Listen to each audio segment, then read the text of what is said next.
estamos viendo cómo últimamente en nuestro país se endurece el debate político, se polarizan las posturas. La ministra de Igualdad hoy, por ejemplo, ha acusado en el Congreso a la oposición de favorecer la cultura de la violación. El Tribunal Constitucional permanece sin renovarse, el Gobierno propone a 2 de sus exaltos cargos, lo cual genera también mucha polémica. Sumen la reforma polémica también del Código Penal, los debates sobre los indultos, derogaciones express y todos los partidos acusándose entre sí de socavar la calidad de la justicia y la democracia española. Vamos a hablar con Sandra Cantos, que es directora general de Hay Derecho, de un informe que se acaba de presentar, que van a presentar precisamente en torno a nuestro Estado de Derecho, la situación de nuestro Estado de Derecho entre los años 18 y 21. ¿Es así? ¿Qué tal? Buenos días. Hola, muy buenos días, sí. Bueno, soy Zafira Cantos, por Zafira, precisar. Perdona, disculpa, Leila, disculpa. Encantado de saludarte. Así es. Hemos presentado este informe que mide la calidad del Estado de Derecho en España. Bueno, el informe en sí, ¿qué nos viene a decir? ¿Que vamos bien o que vamos mal?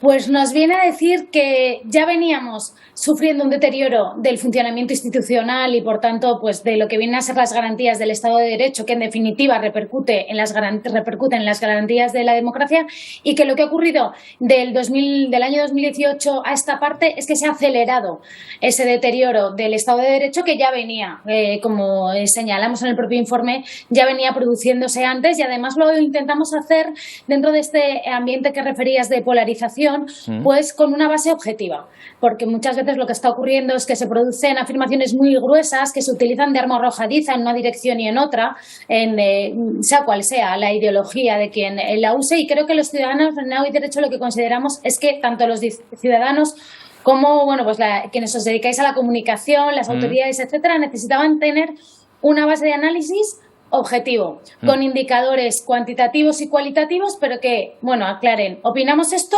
con este fundamento. Claro. Y eso es lo que hemos ofrecido. Hemos medido la situación del Estado de Derecho. Claro. Ustedes, por ejemplo, hablan de reformas estructurales que se deberían haber hecho y que no se han hecho, ¿no? O sea, entiendo que viene a ser un poco este Estado de Derecho, esta democracia, como una casa a la que hay que ir de vez en cuando pintando, arreglando, porque si no empezamos a tener problemas. ¿Cuáles son esas reformas estructurales que no se han hecho? Efectivamente, y lo que ocurre con las reformas estructurales es que, como la mayoría de las veces, cuando se está en la oposición se apoyan, pero cuando se está en el gobierno no, porque se tiene una visión mucho más cortoplacista. Las reformas estructurales requieren acuerdos transversales, requieren que los partidos políticos estén dispuestos a ceder y estén dispuestos a dejar de querer capturar los contrapesos al gobierno por influencia partidista, ¿no? Por ejemplo, lo que está ocurriendo ahora mismo con el Consejo General del Poder Judicial, ¿no? Que se encuentra bloqueado, pero que quien está en la oposición no quiere acordar con el gobierno porque quieren una reforma previa, pero cuando estaban en el gobierno tampoco querían no querían esa reforma, ¿no?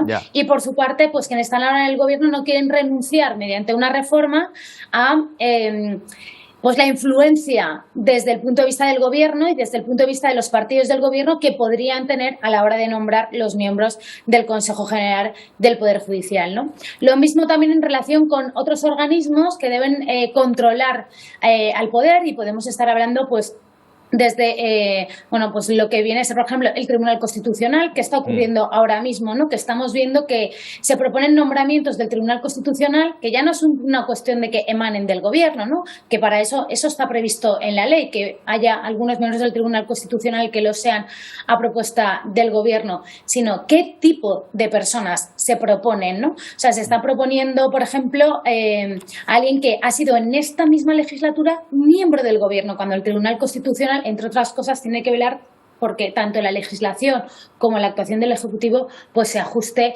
a la Constitución, ¿no? Entonces, es lo que llamamos los contrapoderes, y esas reformas estructurales tienen que garantizar que los contrapoderes efectivamente sean tales y no sean mera correa de transmisión de los partidos en el gobierno. Lo hemos visto también, por ejemplo, pues a la hora de elegir quién dirige las televisiones públicas, si va a haber procedimientos transparentes, abiertos, con base en mérito y capacidad, o eso va a ser una mera pantomima para al final designar a los altos cargos de estas instituciones que tienen que estar al servicio del interés general en función de un reparto, de lo que llamamos coloquialmente un reparto de cromos entre partidos, que es lo que intentamos, lo que pretendemos pretendemos que no ocurra, y es como se había diseñado un sistema institucional que funcione bien. Safira, ustedes están dando datos, como bien dice, en los que apoyan estos argumentos. Uno de ellos es verdad que, por ejemplo, el funcionamiento de la justicia, parece que estamos hablando de batallas políticas que no nos afectan, pero ustedes ya señalan que estos problemas a nivel político, de nombramientos, ya afectan directamente al ciudadano,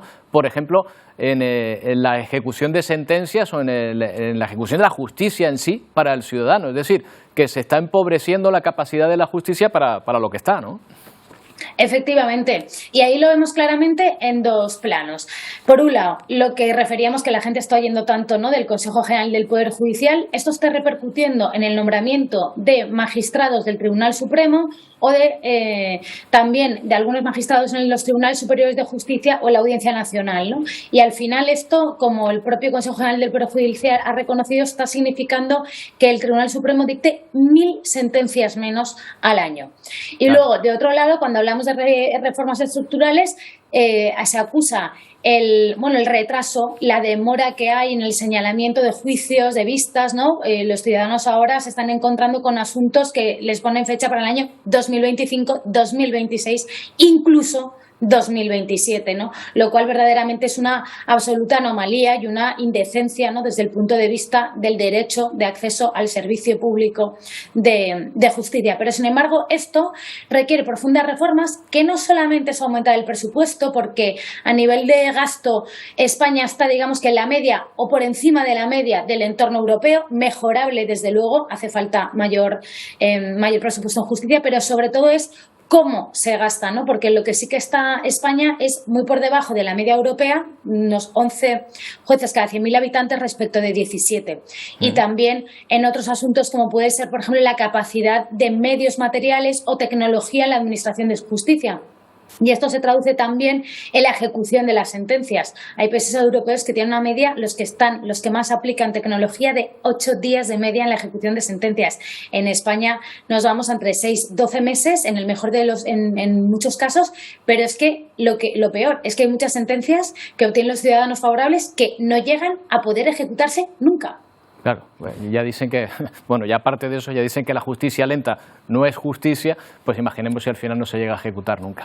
Safira, pues muchas gracias y ojalá esas reformas que necesita esta casa nuestra, esas reformas democráticas, pues se vayan llevando a cabo para mantenernos a resguardo. Gracias por atendernos. Ha sido un placer. Buen día. Un placer.